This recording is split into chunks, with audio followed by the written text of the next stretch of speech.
itu urusannya sendiri. Paham gak? Ya.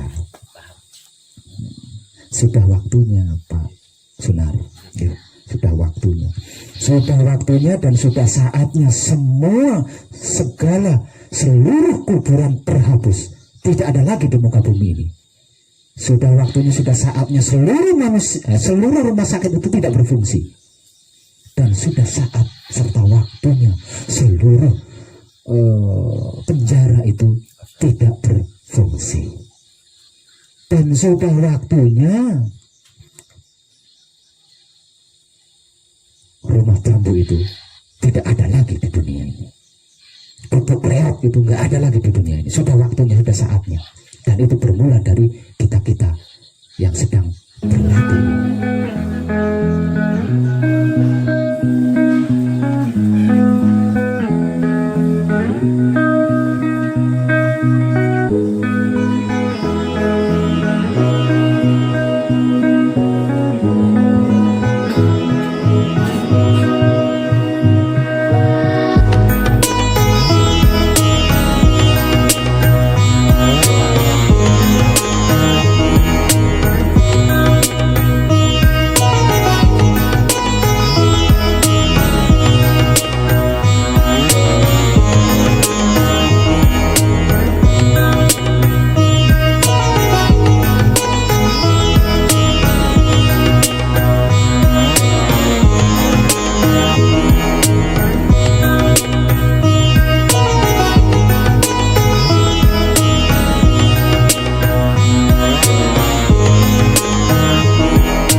kesadaran, laki-laki kesadaran. Karena tidak ada yang lebih tinggi dari kesadaran, tidak ada yang lebih baik dari kesadaran.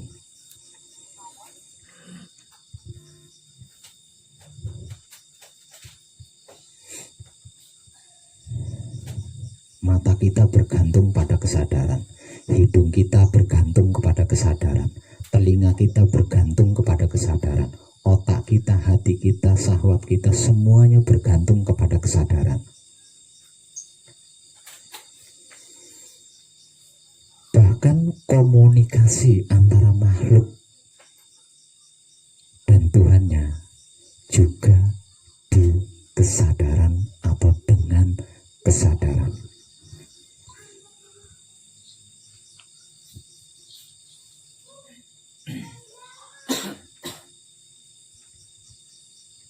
Jadi jangan pernah meremehkan yang disebut kesadaran.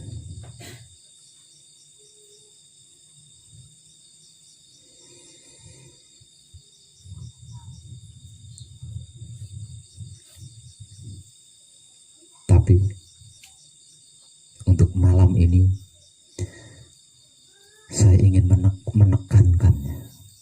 Malam ini saya ingin menekankan, jangan pernah kita lupa, jangan pernah kita lalai bahwa keberadaan kita di sini adalah manekung. Dan saat-saat akhir abad ini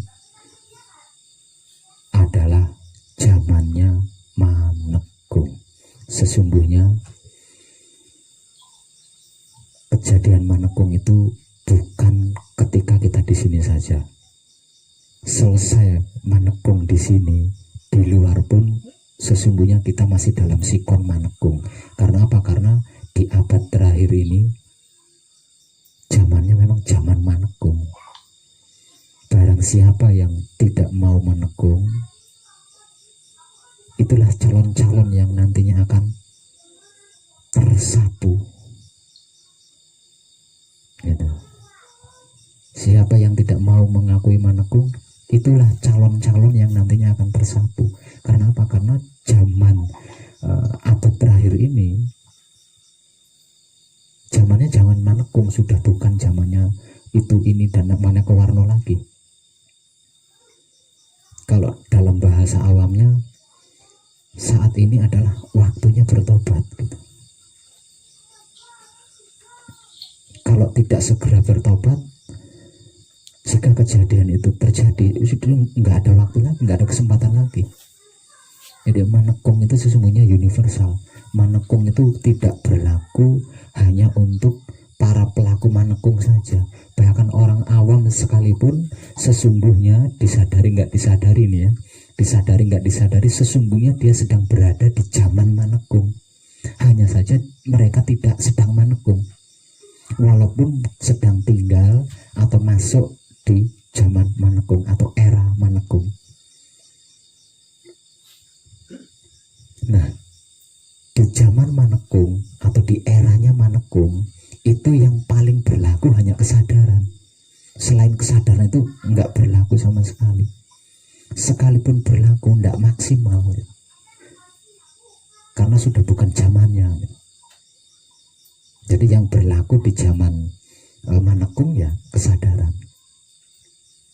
Makanya jangan bosan saya mengungkap kesadaran, karena kesadaran jika harus diungkap nggak ada habisnya. Itulah kesadaran.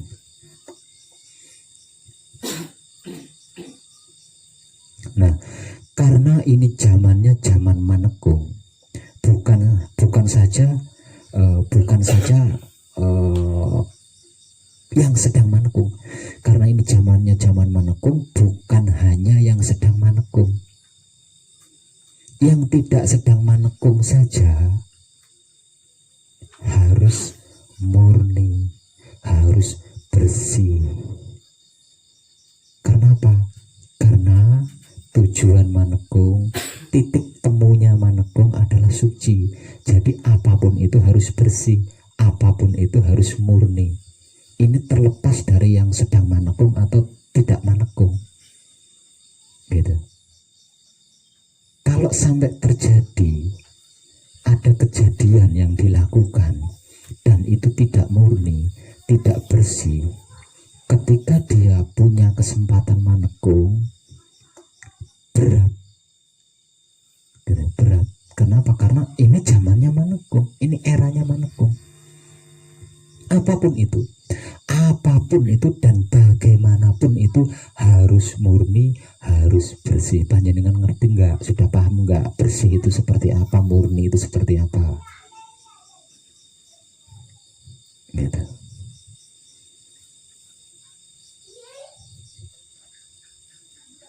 Jika ada seorang manusia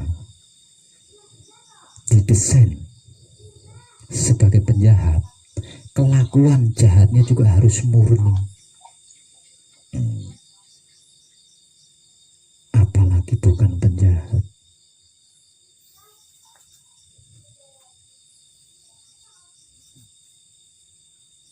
Nah, untuk mengetahui murni atau tidaknya, bersih atau tidaknya, kan kesadaran yang digunakan. Bagaimana mungkin kita bisa mengerti apa yang kita lakukan kalau tanpa kesadaran?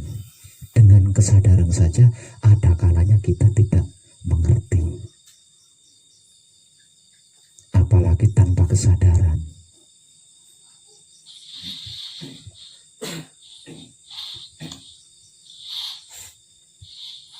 Kenapa kok harus murni, harus bersih? Karena tujuannya suci, dan suci itu tidak bisa dicampuri dengan apapun dan tidak bisa tercampuri oleh apapun. Kenapa sih kok sibuk? Ada apa?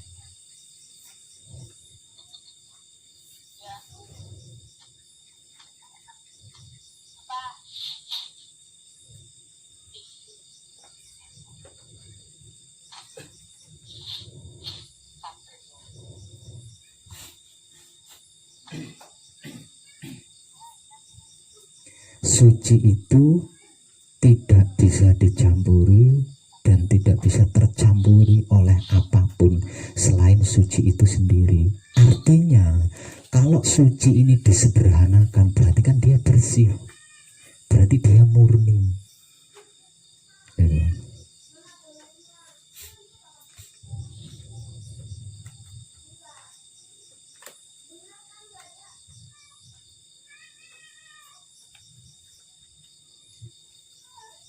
Sedangkan pengertian daripada bersih atau murni itu sendiri adalah asli, maksudnya itu asli. Ya, asli. Murni bersih itu bukan tentang kotoran, bukannya. Bukan. Murni bersih itu asli maksudnya. Asli. Tidak tercampuri. Tidak kecampuran. Satu misal contoh. Maaf, saya menggunakan tangan kiri. Ini labu rebus, ya. Ini labu. Ini bisa dikatakan labu karena tidak ada apapun yang menempel di sini. Tapi ketika labu rebus ini saya tempelkan ke asbak dan ada kotoran-kotoran asbak itu nempel di sini, nah itu yang jadi labu ini sudah tidak bisa disebut labu lagi. Karena apa? Karena ada sesuatu lain yang menempel di labu ini. Gitu.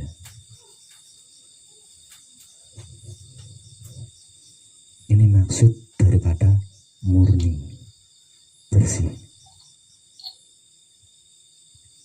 Contoh misal, abu rokok yang ada di asbak itu sekalipun, itu bisa dikatakan murni kalau tidak ada sampah di situ, karena dia asli abu rokok.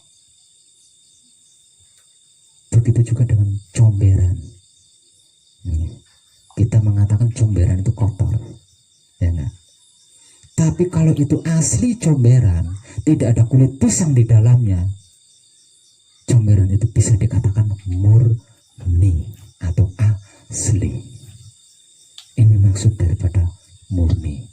Ini maksud daripada bersih. Jadi bersih itu tidak ada sesuatu lain yang ikut menempel.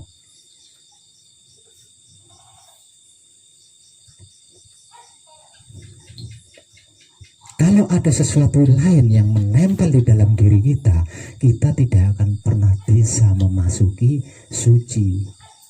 Kalau ada sesuatu lain yang menempel di dalam diri kita, kita tidak akan pernah sampai di yang disebut kesempurnaan abadi. Karena kesempurnaan abadi itu suci, dan suci itu tidak bisa tercampuri dan tidak bisa kecampuran oleh apapun selain suci itu sendiri. Jadi tidak ada selain suci yang bisa memasuki suci, karena suci itu murni, suci itu asli, dan keasliannya, kemurniannya tidak bisa tercampuri, tidak bisa tercampuri.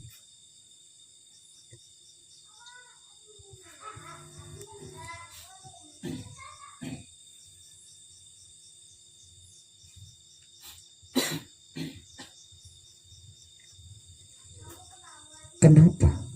Kesempurnaan abadi yang di dalamnya hanya ada suci, dan suci itu sesungguhnya sesuatu yang murni, yang tidak bisa dicampuri dan tercampuri oleh apapun. Dari sanalah semua itu berasal, dan kesanalah semua itu akan kembali.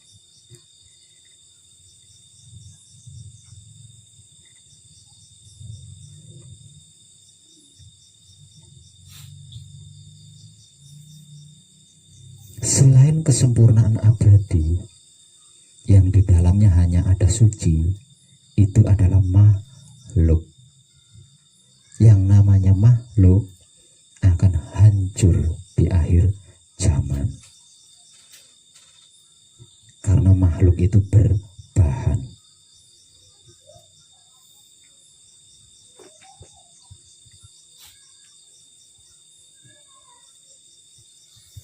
Lantas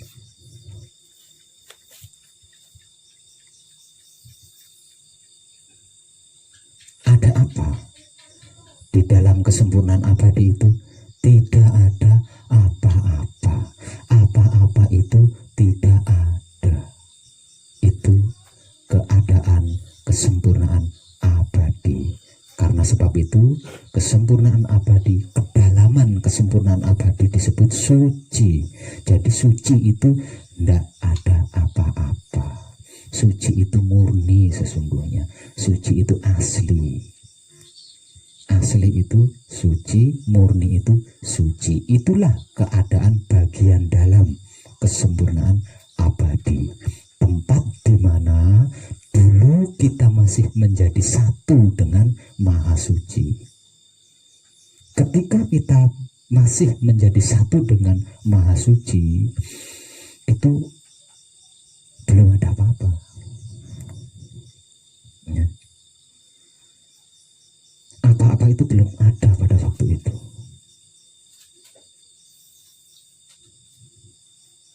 Setelah kita berpisah dengan Maha Suci, baru mulai ada apa-apa.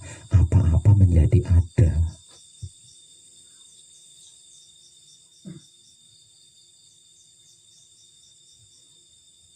Jadi kesempurnaan abadi yang di dalamnya hanya ada suci. Disinilah kita dulu manunggal, menjadi satu kesatuan dengan Maha Suci. Dan disinilah kita dicipta, diperjanjikan, yang kemudian diutus turun ke bumi. Sehingganya kita berpisah dengan Maha Suci.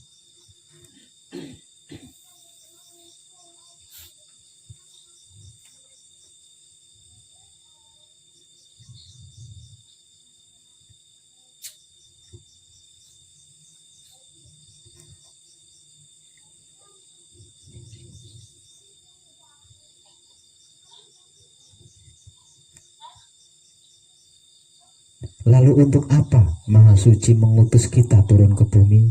Tak lain dan tak bukan untuk mengkonek mengekspresikan masing-masing kesadaran cinta kasih sayangnya, bukan yang lain, bukan tentang yang lain. Karena apa?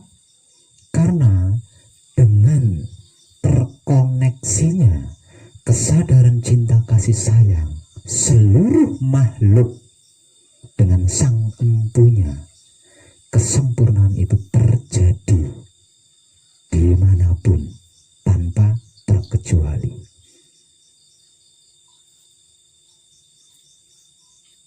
Ketika kesadaran cinta kasih sayangnya tidak terkoneksi, maka disitulah akan muncul masalah. Disitulah akan muncul masalah. Sesungguhnya masalah itu nggak ada, perkara itu nggak ada. Yeah.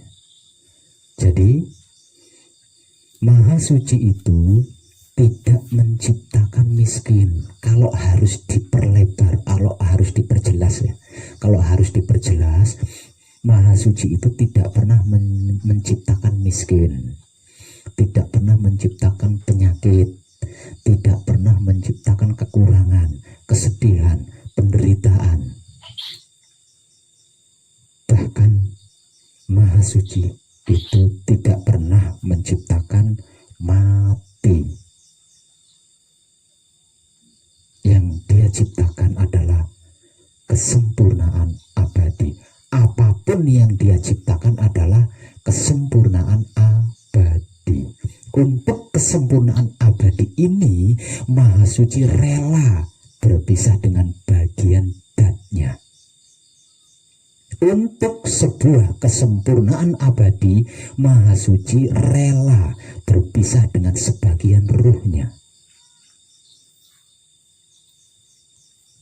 Ada perjuangan, pengorbanan, dan pengabdian yang lebih tinggi dari yang sudah Maha Suci lakukan.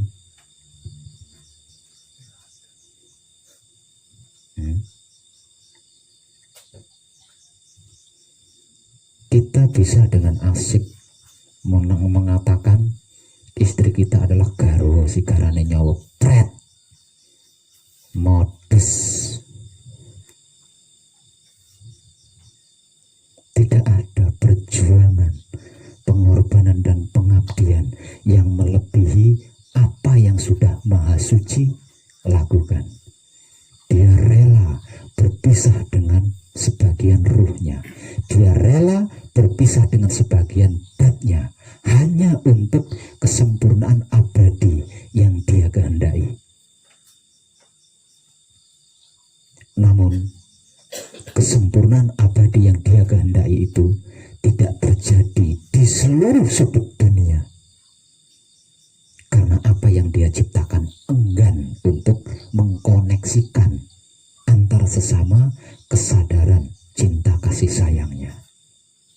Sebab itu masalah ada di mana-mana, perkara ada di mana-mana. Kalau setiap manusia hidup mau kembali ke desain aslinya, sesuai dengan rancangan Maha Suci, sesungguhnya tidak ada apa-apa. Apa-apa itu tidak ada. Yang ada hanya kesempurnaan abadi. Dan yang namanya kesempurnaan abadi itu tanpa cacat apapun. Nah, Maha Suci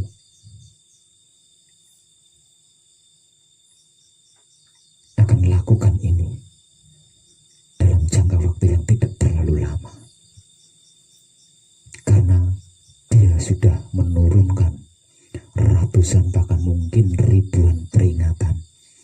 Namun nyaris tidak ada yang menggubris, termasuk kita di masa lalu.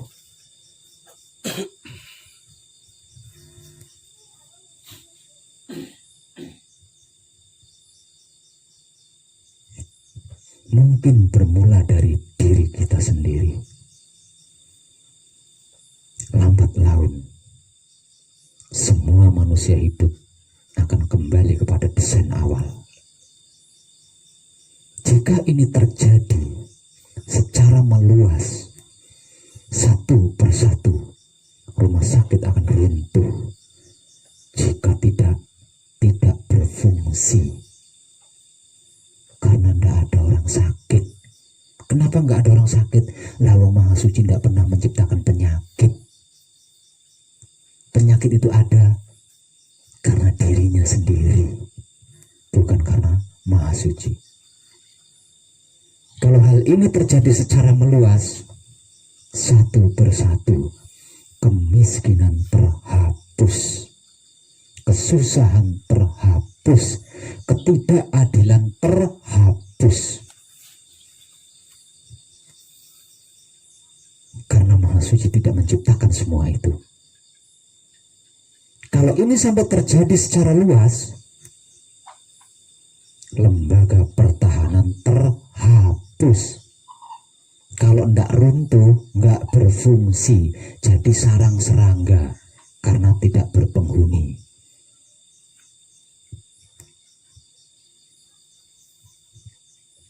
Ini yang konyol nih, ini yang ekstrim nih.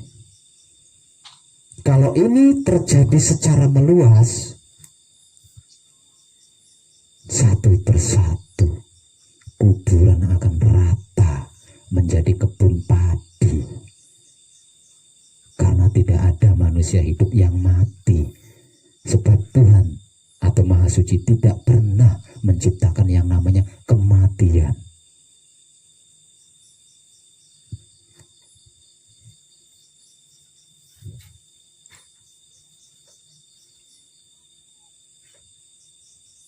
Alasannya, nah kalau mati namanya tidak hidup. Nah, kalau mati namanya bukan hidup. Hidup kok mati, kan lucu.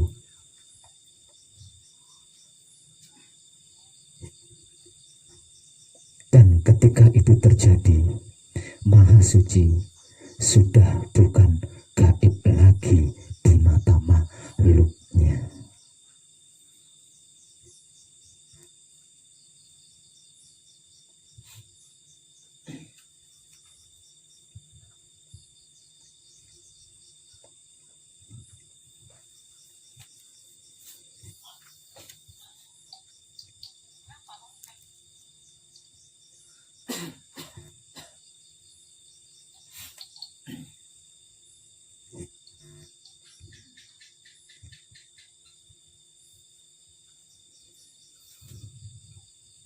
Jadi kita tidak perlu bersusah payah memainkan politik yang kejam, yang katanya mau menghapus kemiskinan, penderitaan, ketidakadilan. Ngedebus.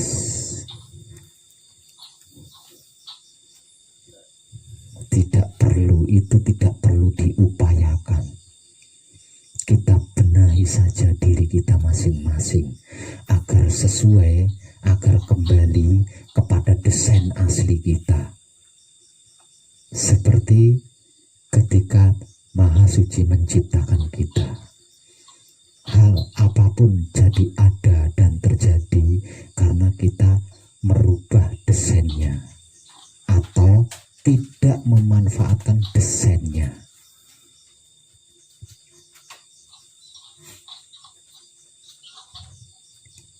Halo, kenapa jadi sibuk sendiri?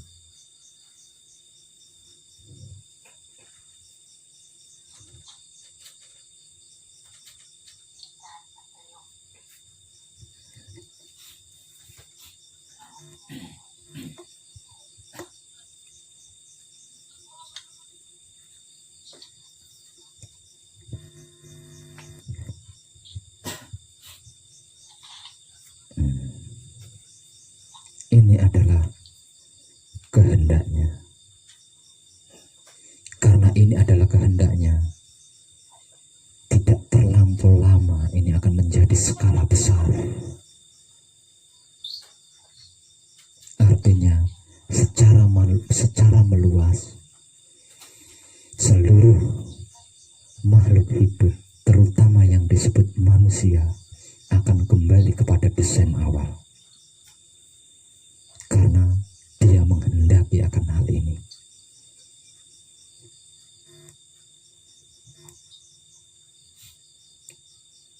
Berbahagialah kita karena kita terpilih dan terpanggil lebih awal dibanding mereka.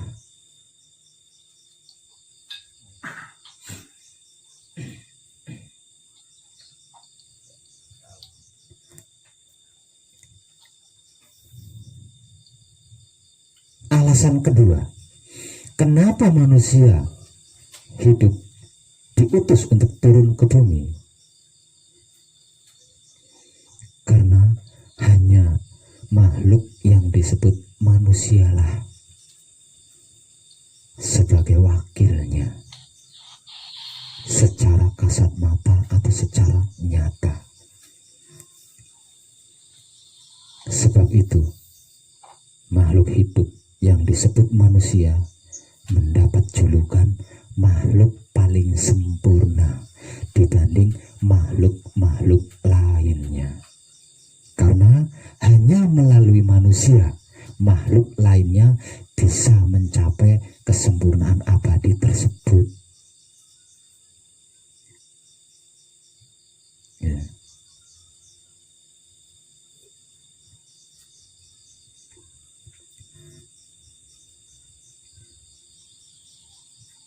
Kalau bahasa Tuhan, aku serahkan dunia ini, rawatlah dia. Dia adalah milikmu seutuhnya. Itu bahasa Tuhan kepada manusia.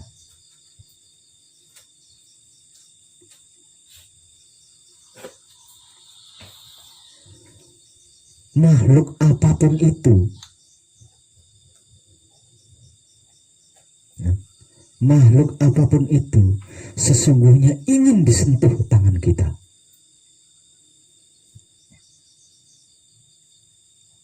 Kalau dia bisa berubah menjadi makanan, dia ingin sekali dimakan oleh kita. Karena hanya dengan seperti itu, dia bisa mencapai kesempurnaan abadi. Tumbuhan apapun sesungguhnya ingin disentuh oleh kita. Jika dia bisa dijadikan makanan, maka tumbuhan apapun ingin sekali dimakan oleh kita. Karena hanya melalui seperti itu, dengan cara begitu, dia bisa mencapai kesempurnaan abadi. Tidak seperti manusia.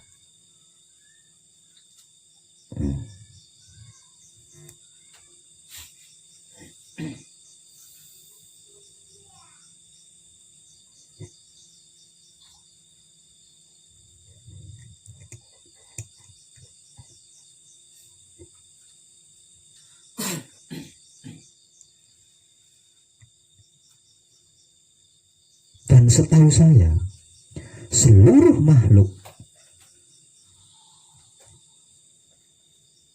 itu mempunyai cara sendiri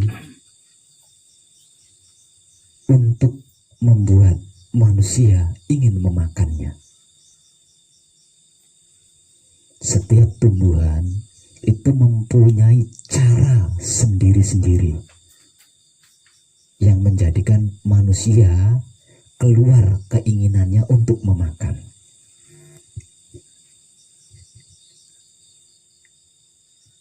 Dan itulah harapan mereka kepada kita.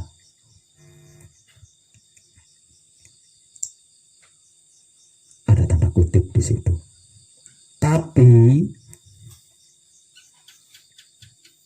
jika yang memakannya, jika yang menyentuhnya adalah manusia-manusia yang tidak bersih pikirannya, tidak bersih hatinya, tidak bersih syahwatnya,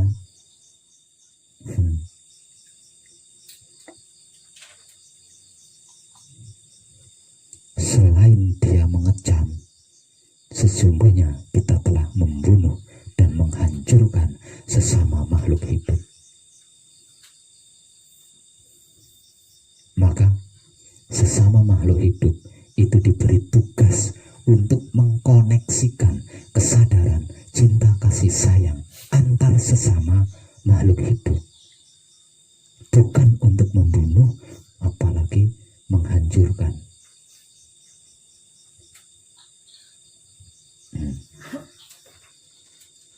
Kalau kita sampai terlepas dengan yang namanya kesadaran, nah semua yang sudah saya informasikan itu, nah itu di dalam lingkaran kesadaran.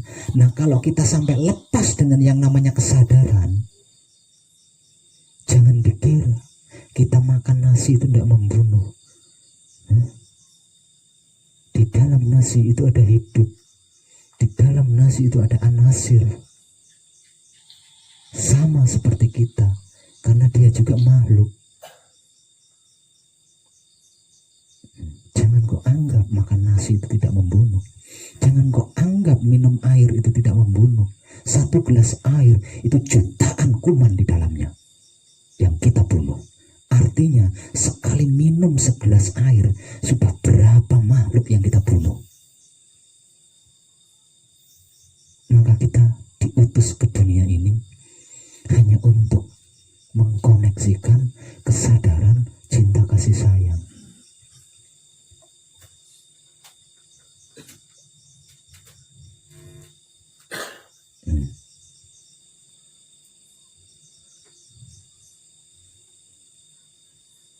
Namun dengan kesadaran yang kita miliki, yang sudah terlatih,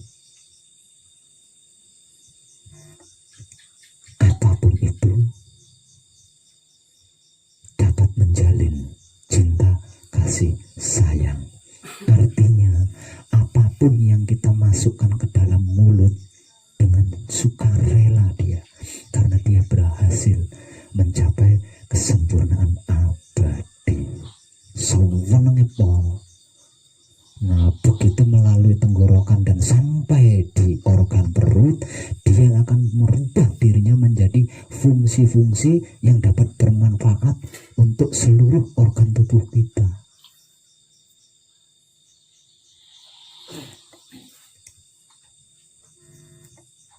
Itu panjang ya cerita saya tadi, dan kesimpulannya hanya ada di satu kalimat, yaitu kesadaran. Itu penting dan perlunya kesadaran, dan dia bisa dikatakan sebagai penentunya. Sempurna atau tidaknya ada di kesadaran, abadi atau tidaknya ada di kesadaran.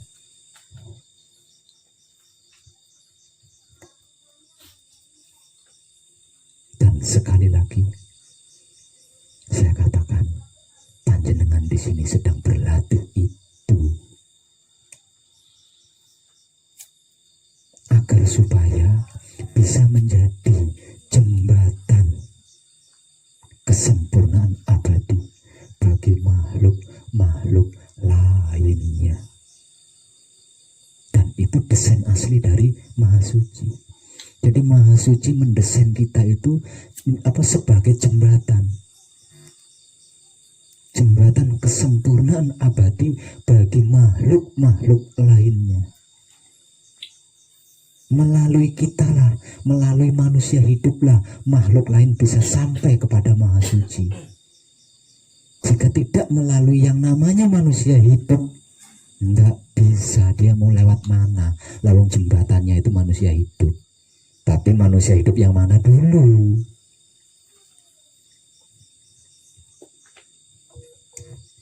Nah kalau manusia hidup yang sedang diperbudak oleh anasirnya, disetir sama anasirnya, ya nggak bisa. Yang ada saling bunuh. Mulut kita menikmati konyah-kanyeh, ngunyah makanan. Mulut kita menikmati kunyahan demi kunyahan. Tapi yang dikunyah itu berontak,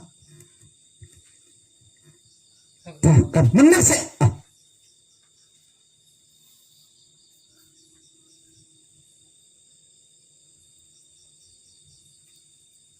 Tak tinggal melebungku.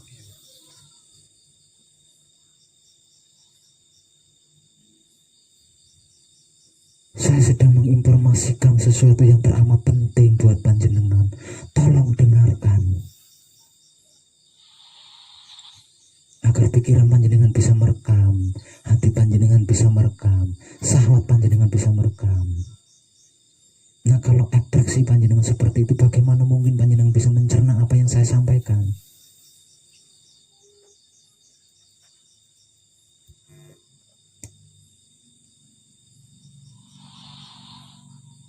Gunakan kesadaranmu untuk mengarah kepada saya.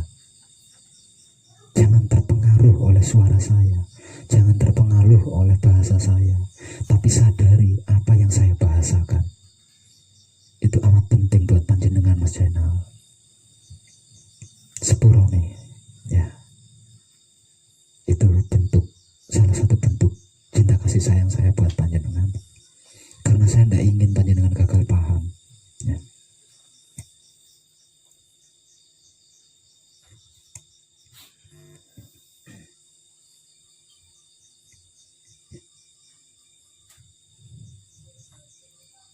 Semua orang-orang cerdas ngerti masalah ini.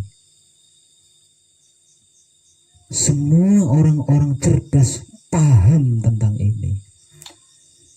Semua orang-orang cerdas tahu tentang ini. Namun entah mengapa kebijaksanaan saya hanya mampu mengatakan mungkin ini kehendak Maha Suci. Mungkin ini skenario-nya Maha Suci. Karena saking tidak inginnya, saking tidak maunya, pikiran saya ternodai, hati saya ternodai, syahwat saya ternodai. Kalau saya katakan orang cerdas itu pelit, berarti saya sudah ternoda di sini. Nah, karena pelit akhirnya tidak mau mengabarkan kepada yang lainnya, menyampaikan kepada yang lainnya.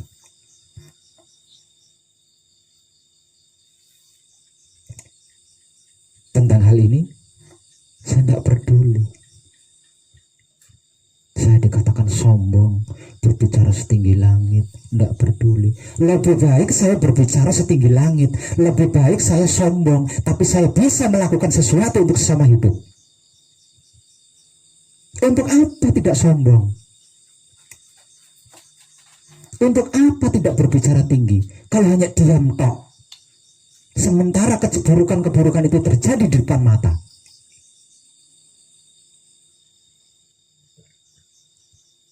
Daripada menjadi orang wicaksono tapi diam tok ketika keburukan itu terjadi, lebih baik saya menjadi manusia sombong tapi saya bisa melakukan sesuatu untuk sesama makhluk hidup.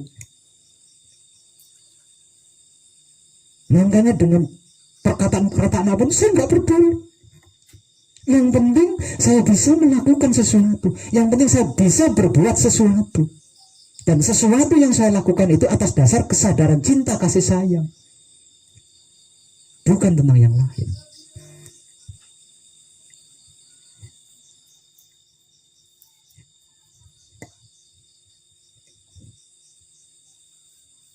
Setinggi apapun ilmu pemahamannya, ilmu pengertiannya, ilmu pengetahuannya, bahkan ilmu kesaktiannya, sehebat apapun, setinggi apapun, jika ada keburukan terjadi di depan matanya kok diem tok, apa gunanya? Manfaatnya apa?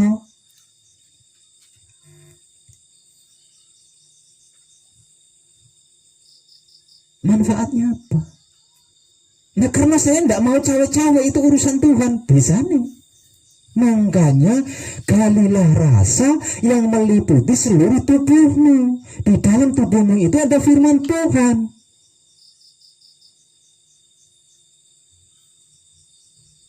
Sehingga tahu mana perbuatan yang ikut campur urusan Tuhan, mana perbuatan yang tidak ikut campur urusan Tuhan.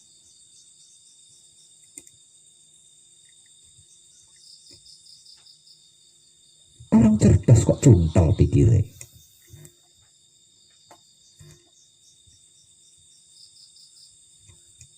Andai saja Maha Suci itu berpikir tentang untung rugi, sangat rugi sekali Maha Suci menciptakan otaknya yang cerdas kalau tidak ada yang bisa dia lakukan ketika keburukan terjadi di depan matanya. Mending jadi orang sombong, tapi bisa melakukan sesuatu untuk sesama makhluk hidupnya demi kebaikan. Itu loh kesadaran. Tidak semua orang hebat itu memiliki kesadaran. Saya berani katakan tidak semua orang hebat memiliki kesadaran.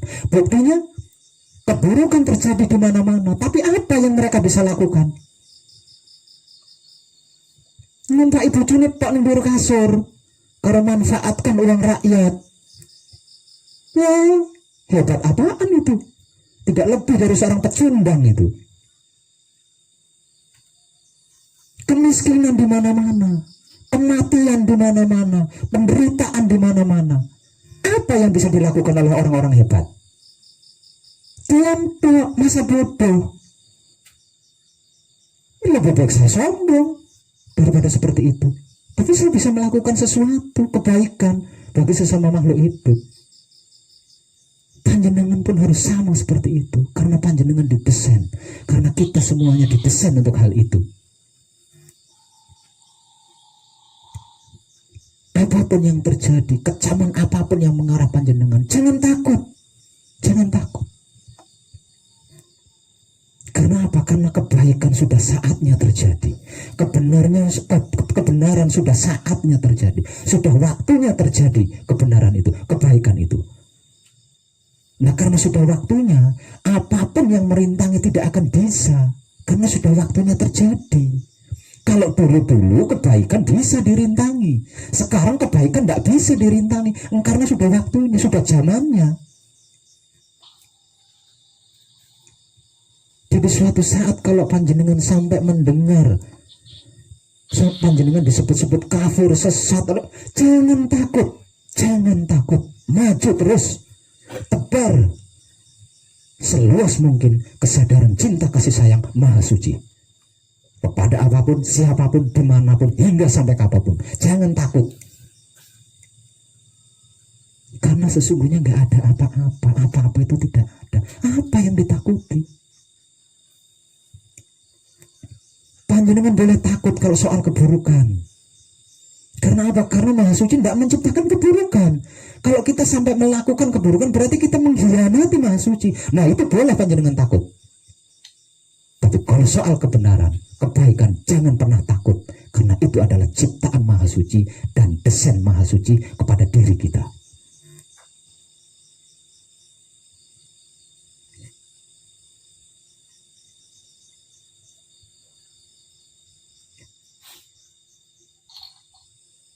Sekali lagi, sebegitu panjang lebarnya saya ngomong, pondasinya hanya kesadaran. Sebab itu hampir setiap saya duduk di sini, yang saya jadikan bahan tetap kesadaran, tapi masakannya berbeda-beda. Dan sampean orang bosen. Itu.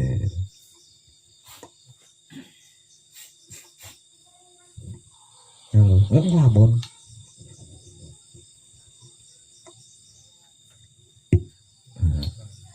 Itu istri saya sudah ada 4 bulan lebih nggak telepon dia. Ini baru setelah saya telepon pakai video, dan saya ajak kadangan, nggak pacaran. Dia saya telepon dengan video, tapi saya ajak kadangan, bukan hahihi Mas Jainal. Nggak ngelihat, ini Mas Jainal pengen ngelihat katanya tuh.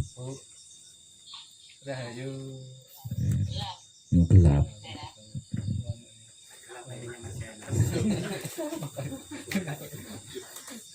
Sampean itu macem-macem ya, gelap lah, orangnya memang hitam. Mas Jainal kan hitam, kamu katain gelap, kan tersinggung dia mah.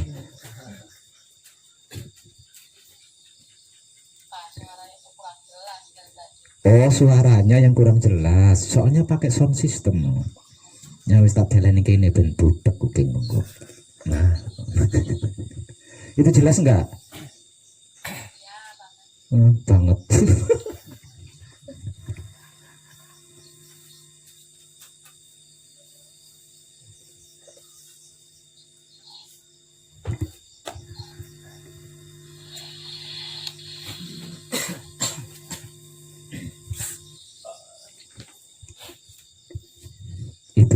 Kesadaran yang di setiap saatnya sedang kita kaji, yang di setiap saatnya sedang kita latih, yang di setiap saatnya sedang kita asah, agar nantinya menjadi sarana kita dalam hal apapun. Dan hanya dengan kesadaran inilah seluruh penderitaan yang tersebar di seluruh penjuru dunia terhapus. Jadi nggak ada jalan. Kalau diistilahkan sebuah jalan keluar, nggak ada jalan keluar. Kalau disebut-sebut sebagai solusi, nggak ada solusi selain mau tidak mau kembali kepada desain awal.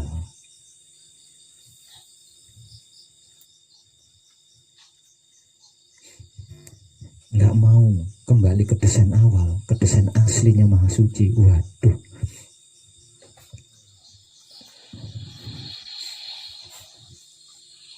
yang penting jangan sambat saja, jangan mengeluh. Nggak apa-apa, kita keluar dari desain aslinya Maha Suci, nggak apa-apa. Dan Maha Suci nggak mempermasalahkan. Yang penting jangan pernah mengeluh, karena itu adalah perbuatannya sendiri.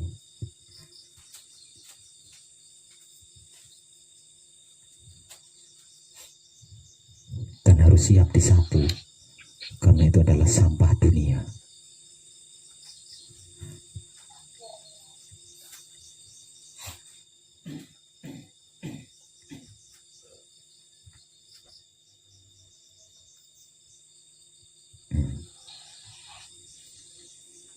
Serius, sungguh-sungguh dan berhati-hatilah panjenengan mengkaji kesadaran. Bukan rasa lagi yang kita kaji di sini. Di dalam manekung kita tidak sedang mengkaji rasa, kita sedang tidak mempelajari rasa, tapi kesadaran. Kalau kadangan itu mengkaji rasa, tapi kalau manekung itu mengkaji kesadaran, bukan rasa lagi. Di dalam rasa belum tentu ada kesadaran, tapi di dalam kesadaran sudah pasti ada rasa. Nah, kita sedang belajar dan berlatih di sini. Maka seriuslah, bersungguh-sungguhlah dan berhati-hatilah, karena kesadaran itu adalah sesuatu yang paling halus. Ya, dia lebih halus dari ruh. Ruh itu paling halus, paling lembut. Tapi yang namanya kesadaran itu lebih lembut, lebih halus dibanding ruh.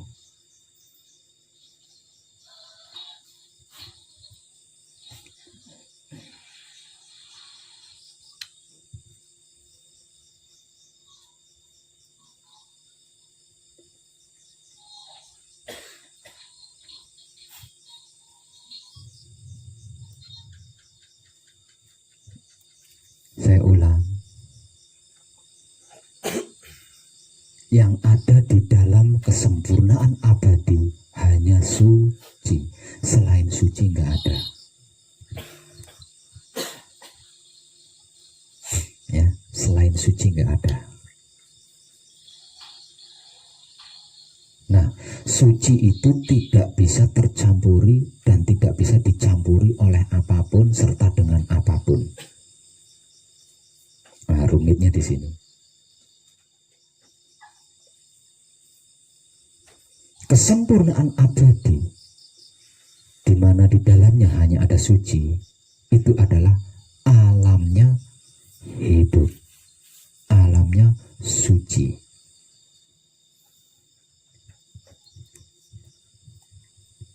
Bukan alamnya selain itu. Artinya, selain hidup, selain suci, tidak bisa memasuki kesempurnaan abadi. Tidak bisa. Saya katakan sekali lagi, tidak bisa, alias tidak bisa memasuki kesempurnaan abadi. Kalau bukan suci, kalau bukan hidup. Kenapa hidup bisa masuk? Lawang hidup itu suci. Karena dia berasal dari Maha Suci, berasal dari Maha Hidup, makanya dia bisa masuk.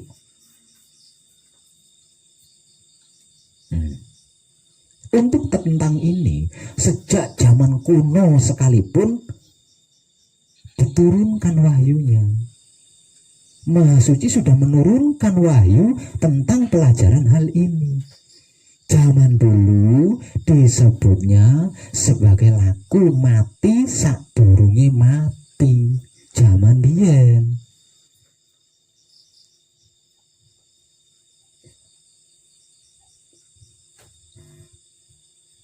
Belajar mati sakjroning urip. Belajar mati sadurunge mati. Sholatlah sebelum disolatkan. Bodoh ya aslinya.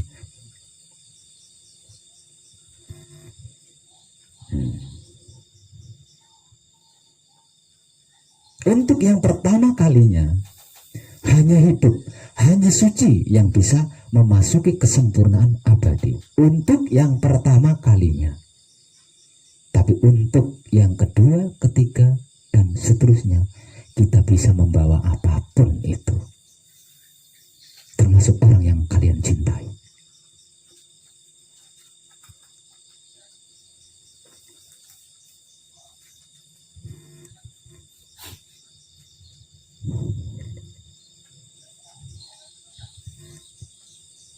Kalau belum pernah ke sana, jangan harap. Kenapa kalau sudah pernah ke sana kok bisa? Karena sudah mendapat stempel dari Maha Suci.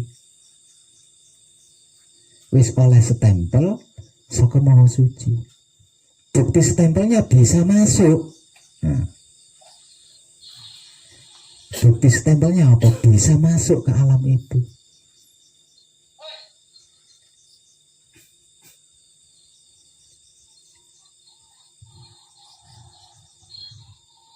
Sebab karena itu, kesempurnaan abadi hanya bisa ditempuh dengan kematian. Karena dia alamnya hidup. Dimensinya hidup. Alamnya suci, dimensinya suci. Di mana Maha Suci itu jumeneng. Di mana Maha Suci itu ada. Nah, kalau hidup keluar dari jasad kita, hidup keluar dari tubuh kita, berarti kan mati.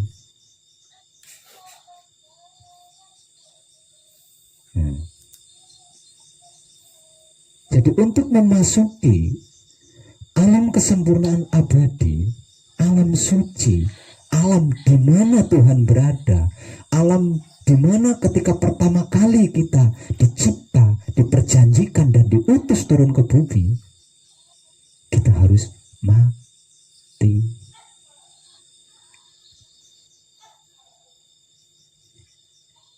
Jadi bahasa ngerinya, sampean ngoyoworo, sampean panjenengan bersusah payah, berjuang, berkorban dan mengabdi, datang ke sini belajar bersama saya, aslinya cari mati panjenengan kuwi.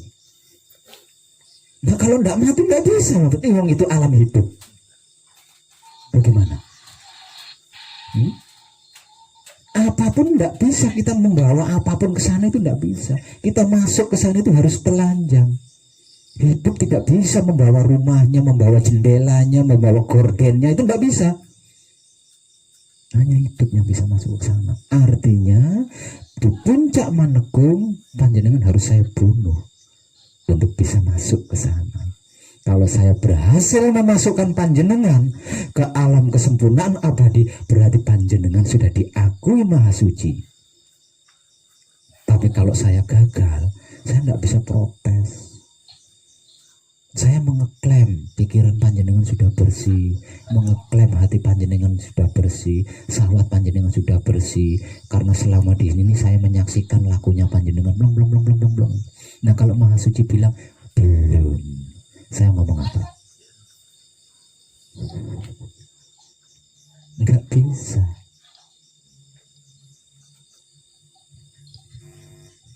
Tapi kalau sampai saya berhasil memasukkan panjenengan ke dalam kesempurnaan abadi. Hati-hati, jangan sampai ternoda kembali setelah itu.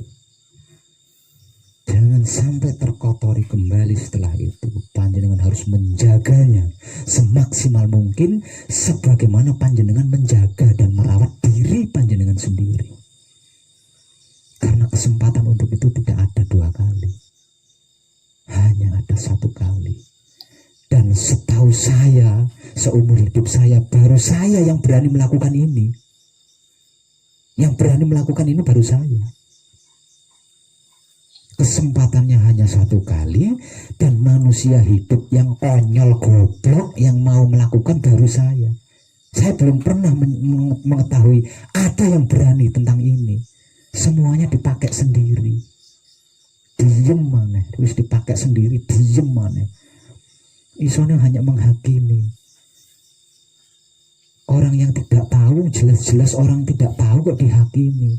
Lah dia yang tahu tidak mau berbagi. Manusia model apa itu? Dia tahu tapi tidak mau berbagi. Orang yang belum tahu dihakimi. Aneh. Nah, saya nggak ingin panjenengan seperti itu nantinya. Makanya saya cerewet di sini. Kalau panjenengan sampai seperti itu, berarti panjenengan sudah keluar dari desain Maha Suci. Nggak bisa orang belum tahu dihakimi, dinilai, nggak bisa. Namanya orang belum tahu kok. Nggak bisa. Nah, kalau sudah merasa tahu, beritahu kepada orang lain. Kabarkan pengetahuan itu kepada orang lain, supaya orang lain yang belum tahu itu menjadi tahu. Akhirnya dia tidak melakukan sesuatu yang tidak dia ketahui. Jadi kita nggak repot-repot, nggak capek-capek menghakimi, menilai kan. Harusnya kan orang cerdas seperti itu. Jadi kadang-kadang itu saya aneh, apa sih Janet?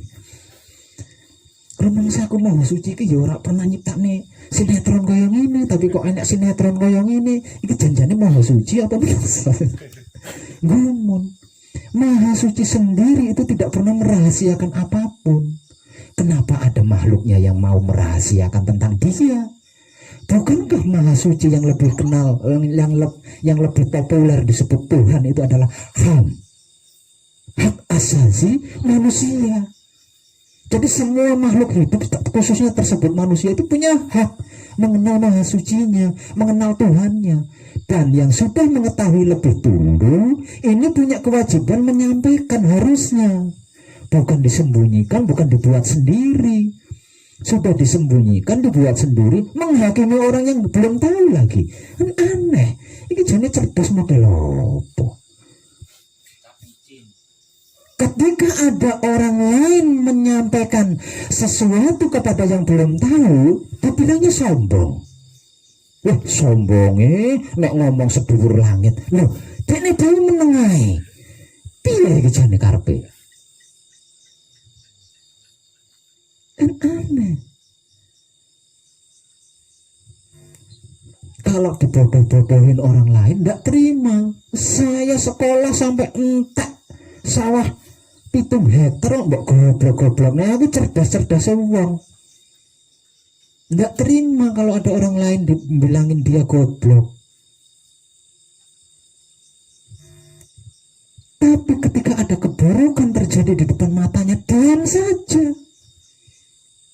Malah dihakimi keburukan itu. Wah, aneh.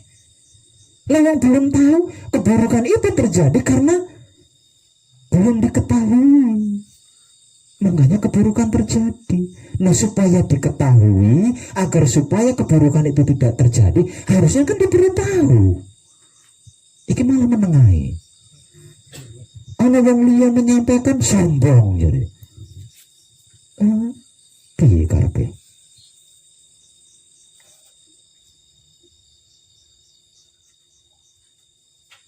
Kadang-kadang saya itu senewan. Bagaimana senewan? Secara umum dia katakan saya sombong, berbicara setinggi langit. Tapi apa yang saya sampaikan dia pakai. Aneh. Apa yang saya informasikan dia gunakan, tapi tidak mau. mengabarkan kepada orang lain. Ya saya sendiri contohnya Pak. Aneh itu. Semenjak dulu itu kan hanya diajarkan itu kunci paneling. Belum adanya patra pembuka dengan yang terakhir. Belum apalagi yang namanya bija sampurna. Iya. Media sawan. Saya bisa belajar itu ya lewat internet dulu. Tapi yang sementara dari kadangan saya belum ada sampai buka itu. Makanya kok sampai ditutup-tutupin begitu. Iya, Saya juga sampai itu. heran. Sampai sekian lamanya kok belum dengar teman-teman itu kan. Loh, sampurna gimana? Sampai gatal. Saya bisa sampurna, bijal soan. Terus semuanya kok sampai saat sekarang. Lucu. Itu yang saya Ada bahasa yang antik, yang ada kata-kata dari seseorang yang oleh Maha Suci itu disampaikan ke telinga saya. Mungkin Maha Suci ingin saya itu berekspresi mungkin. Ya ekspresi ini wong iki piye, tak tekani kata-kata koyo ngene. Kata-katanya seperti ini. Bicaranya setinggi langit. Tidak ada satupun kata-kata yang tidak mengandung ilmu di dalamnya. Tapi anak istrinya di luar Jawa tersiksa, menderita. Anak istri siapa yang menderita itu, tersiksa itu anak istrinya siapa? Loh, malah justru anak istri saya itu lebih bahagia dari saya. Nah saya di sini sengaja atau tidak sengaja ada kalanya tidak makan. Anak istri saya itu tidak pernah tidak makan di sana. Antik gitu ya. Ya mungkin karena karena jarak ya, karena jaraknya jauh mungkin.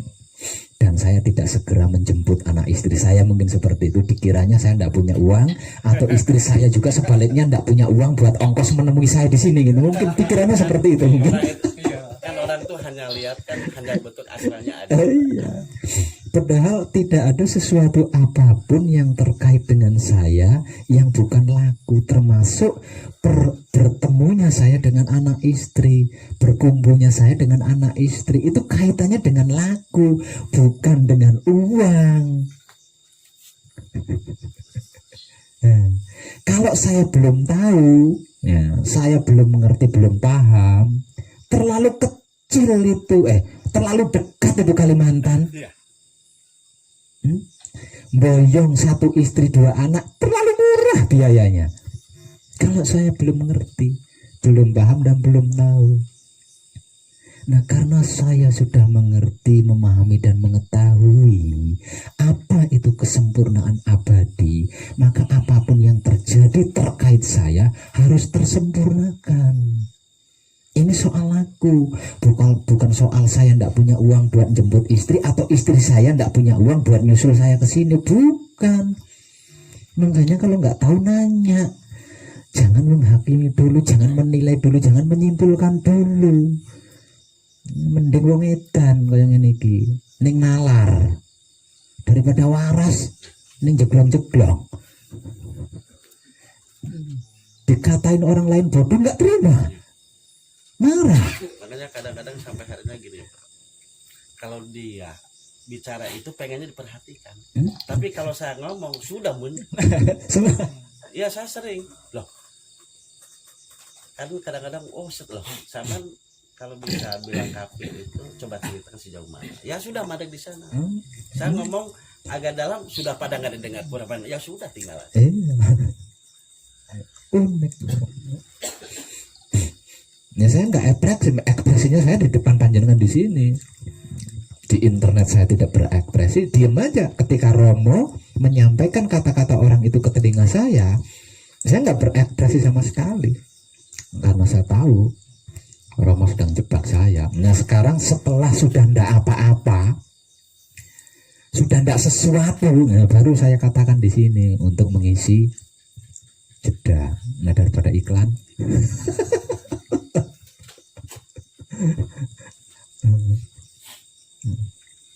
Istri saya itu nggak pernah kekurangan apa-apa. Hampir setiap hari loh saya itu dipamerin foto uang, foto masakan lezat, foto baju-baju baru itu dipamerkan saya semua tiap hari itu. istri saya WA pakai video, matur nuwun Romo, hari ini makan ini, matur nuwun Romo, hari ini pakai baju baru, matur nuwun Romo, dapat uang segini. Itu tiap kerjaan istri saya itu tiap hari seperti itu. Kok dikatain anak istri saya di sana menderita? Apalagi sudah berapa tahun nggak sampai. Iya. Ini soal laku, bukan soal yang lainnya. Karena lakunya adalah laku kesempurnaan abadi, maka apapun yang terjadi harus tersempurnakan. Di sini saya harus jeli. Kalau saya tidak jeli, berarti saya mencelakai anak istri saya. Nah, kalau saya mencelakai anak istri saya lah, kesadaran cinta kasih sayang di mana? Kesadaran cinta kasih sayang saya di mana? Kalau saya sampai mencelakai, kalau sama orang lain saya tidak mencelakai, sama anak istri mencelakai, itu kan nggak lucu.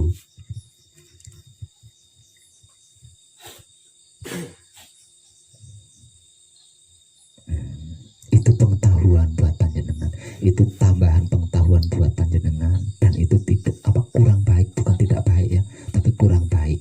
Nah, panjenengan jangan niru. Saya mau ini. Boleh. Allah tuh kan tidak menciptakan barang yang kedua kali. Ya. Setelah kita meninggal dalam bentuk fisik itu kan meninggal ya Pak. Iya. Jadi Mati. mati. Ya. Secara kasat, secara Ya. bentuk wujud. Ya. Padahal kita itu kan tidak akan mati. Ya.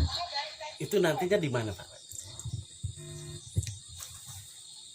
Di alam akhirat, kalau bahasa awamnya itu akhirat ya.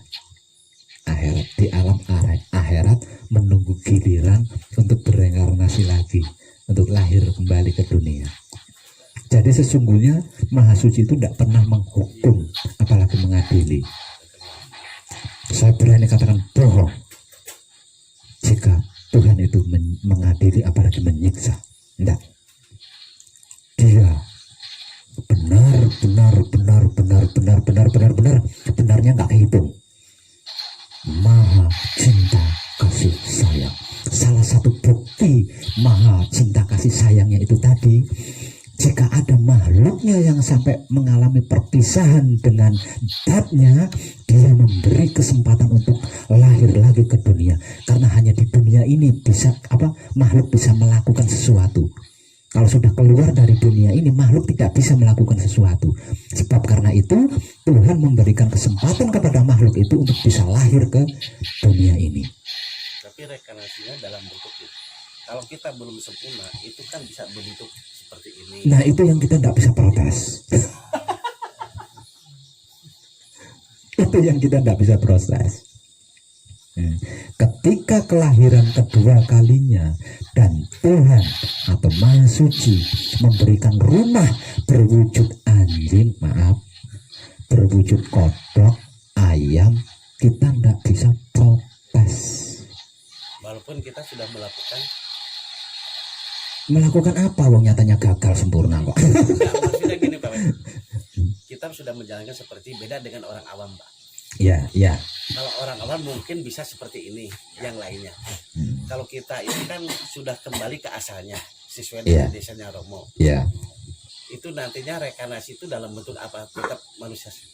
Kalau begitu berarti bukan kesempurnaan abadi. Kesempurnaan abadi itu membebaskan kehambaan. Pak Sunar. Kesempurnaan abadi itu membebaskan siapapun dia dari yang namanya penderitaan, kesedihan, kesakitan, dan kematian. Kalau setelah saya berhasil memasukkan panjenengan ke alam situ tidak dijaga, ya kembali neh. Tapi kalau dijaga, tidak sampai ternoda lagi, tidak sampai terkotori lagi, saya kasih jaminan panjenengan tidak akan mengalami penderitaan, kesakitan, dan kematian. Kalau sampai panjenengan mengalami kematian, saya yang protes sama Maha Suci. Apa maksudnya abadi? Kok ijek mati? Dan saya siap menjemput panjenengan di alam sana untuk lahir kembali ke dunia ini dengan tubuh yang lebih ganteng dari itu. Tapi kalau terjaga, nah kalau nggak terjaga ya saya nggak tahu urusannya.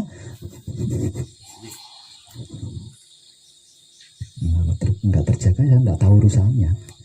Itu urusannya sendiri. Paham gak? Ya. Sudah waktunya Pak Sunar.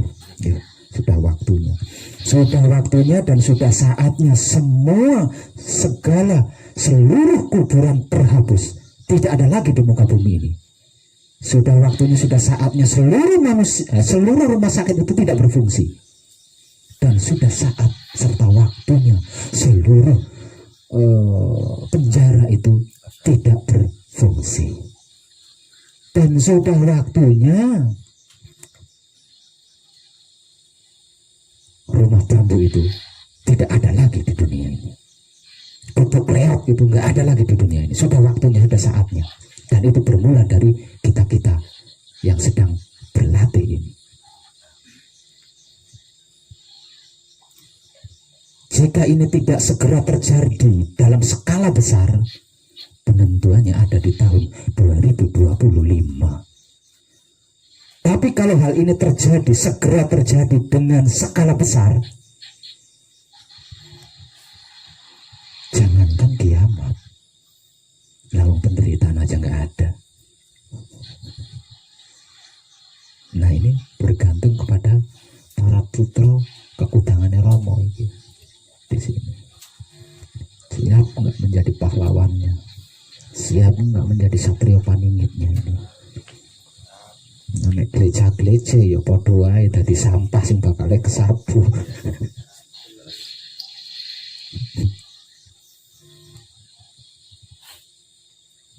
Sebab itu eman-eman sungguh teramat sayang kalau selesai manekung sampai kemomoran lagi. Karena kesempatan itu hanya satu kali dan manusia yang gelem ke situ itu baru saya. Saya belum pernah tahu lagi ada. Mungkin di luar sana ada, mungkin, tapi tidak sekonyol saya. Mungkin saya orangnya konyol, jujur konyol, ben konyol. Yang penting kebenaran segera terjadi. Yang penting kebaikan sesegera mungkin terjadi. Konyol biarin. Kualat, biar kualat saya sendiri. Kualat biarin. Tak tanggung nih semua kualat, tak tanggung ya sapu kuwi ning iki. Awit mbiyen kok ora tau abot, berarti kan orangnya kualat deh. Ya saya juga baru kali ini. Kalau dulu kan sering mendengar tuh mati sajareng urip, urip sareng mati. Tapi tak cari gitu. Belum pernah ke ini dah. Setelah ini ya makanya langsung. Ada sesuatu yang saya aneh di sini ya. Ada sesuatu yang saya aneh. Siapapun dia, jika pernah berhasil, jika sudah berhasil mencapai suci, memasuki kesempurnaan abadi, itu pasti tahu, pasti ngerti, pasti paham. Lalu saya mengalami sendiri, gitu. Tapi dalam kenyataannya, lalu setiap yang sudah sampai di situ, itu bisa seperti ini, itu bisa, gitu. Tapi kenapa mereka kok tidak melakukan? Berarti kan di situ ada satu kemungkinan, hanya ada satu kemungkinan. Kalau mereka tidak mau melakukan hal sama yang saya lakukan dengan edan ini, berarti hanya ada satu kemungkinan. Mereka bisa membunuh, tapi tidak bisa menghidupkan kembali. Kemungkinannya cuma itu. Nah, yang membuat saya itu nggak habis pikir, kok sampai nggak ngerti? Harusnya ngerti. Lalu sudah pernah sampai di situ. Harusnya ngerti. Karena apa? Karena sudah sampai di situ. Harusnya paham karena sudah sampai di situ. Harusnya tahu karena sudah sampai di situ. Harusnya bisa, karena sudah sampai di situ. Kok sampai nggak bisa? Ada satu kemungkinan lagi. Ya. Kalau kok sampai nggak bisa, berarti ada satu kemungkinan lagi. Kemomoran, ternodai, terkotori. Ya. Ternodai, terkotori lagi. Nah, sehingganya bisa membunuh tapi tidak bisa menghidupkan kembali. Karena apa? Karena kesuciannya sudah ternoda, sudah termemori. Nah, dengan itu akhirnya saya kendu, oh iya mungkin seperti itu, mungkin. Kalau dengar kan dari dulu, makanya kalau kasih atau kalau kasih, kita cari itu orang yang gitu bisa, istilahnya harus hidup sebelum mati, jadi bisa betul merasakan kisah. Tapi tak cari-cari dari Medan sampai ini nggak pernah ketemu. Sampai kunci pun ketemunya saya waktu di Pekalongan. Ya, terus kan referensi gitu ya. Iya. Tapi kok slogan-slogan itu, tapi ada yang ini belum pernah. Ya baru kali ini. Itu yang saya alami. Nah, kalau memang kejadiannya seperti itu, mengetahui saya seperti ini, harusnya kan dibiarin. Harusnya. Ya. Tambah berbondong-bondong. Bukan begitu maksudnya. Mereka harus dukung saya, harusnya kan dukung saya. Karena dia nggak berani kan. Atau dia sudah ternoda, katakanlah seperti itu. Harusnya mendukung. Dan yang pastinya bukan malah ngerecoki saya. Setiap YouTube gini kan, nah ini kesempatan emas kan. Saya tuh pernah ngomong gini juga, nanti ditangkap polisi, mau ditangkap mau di apa, saya sudah nggak ngurus. Saya sering kan berhadapan dengan yang gitu-gitu, tapi ya biarkan. Kalau dulu mungkin iya, karena wawasan seorang polisi masih terbatas. Sekarang sudah tidak ada polisi yang kerdil pikirannya, itu nggak ada sekarang. Tentara yang kerdil pikirannya itu nggak ada sekarang. Saya yakin itu. Mereka semua orang-orang cerdas. Tahu mana yang baik, mana yang buruk. Tahu mana yang sesat, mana yang tidak. Tahu mana yang merugikan, mana yang tidak. Tahu mana yang mendukung NKRI, mana yang tidak. Mereka tahu semua. Beliau tahu semua. Jadi jangan takut. Yang nggak ngerti kan HRS itu. Karena ada modus.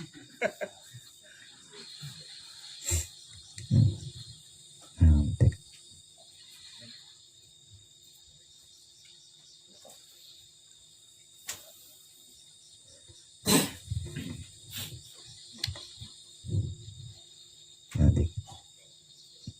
Rai Mas Agus. Itu kan.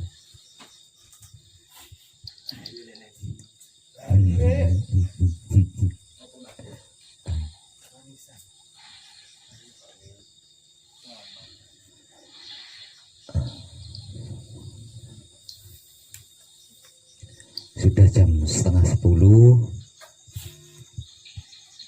Kadangan malam ini saya cukupkan sampai di sini dan kita nyambung lagi kali lain di kesempatan lain. Tetap seputar kesadaran tapi dengan masakan yang berbeda. Kita istirahat dulu ya. Istirahat, kita break. Untuk yang mau meluk saya, mau nangisin saya, silahkan, mumpung saya sedang tidak seperti ini. Jadi nanti besok-besok kalau saya sedang seperti ini jangan lakukan. Nah sekarang silahkan lakukan. Matur nuwun, matur nuwun, matur nuwun.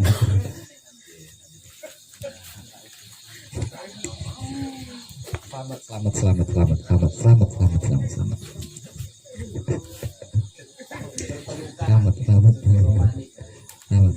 Mas sudah selamat. Selamat.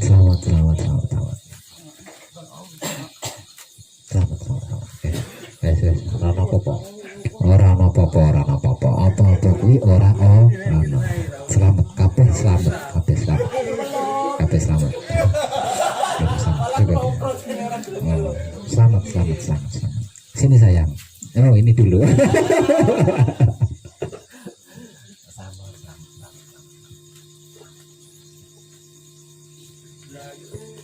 Ayo sayang. Orang usah empet. Ayo cepat Rene.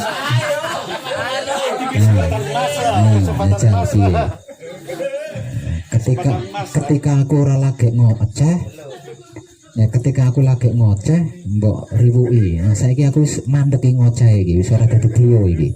Ayo. Kesempatan Mas.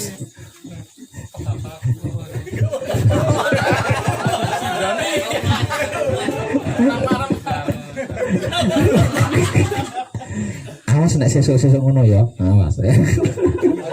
Lah saya kita ini kesempatan malah. Selamat.